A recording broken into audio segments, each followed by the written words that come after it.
ఏడ్ చేస్తున్నారు బుజ్జమ్మ గారు? మసాలా గుండ ఆడిద్దామని అన్నీ రెడీ చేస్తున్నాను లక్ష్మి. మసాలా గుండ ఇప్పుడు ఎందుకండి?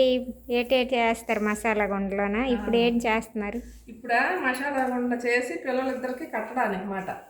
పండక్కి చిన్నది వస్తుంది, దానికి కొద్దిగా పెద్దది అమెరికాలో ఉంది కదా, దానికి కొరియర్ వేస్తాను కదా, అన్నీ తయారు చేస్తున్నాను. ఈ మసాలా గుండకి నేనైతే కేజీ ధనియాలు తీసుకున్నాను.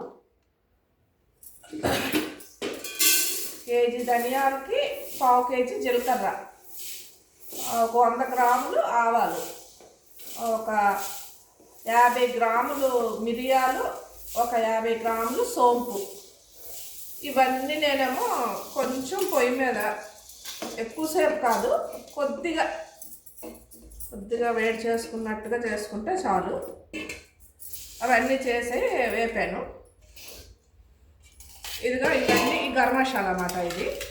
ఇవన్నీ 50 గ్రాములు చొప్పున తీసుకున్నాను.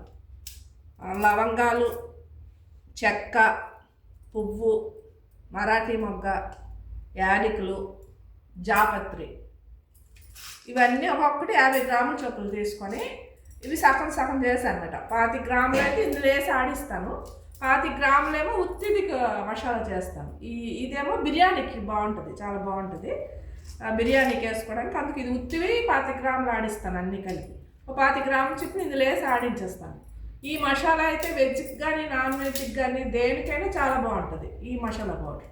ఈ మసాలా పౌడర్ ఒక్క బిర్యానీకి బాగుంటుంది అన్నమాట. ఇలా చేసుకుంటే మనకి సంవత్సరం అయినా సరే పాడవదు, చాలా కూరలు అన్నీ చాలా టేస్టీగా ఉంటాయి.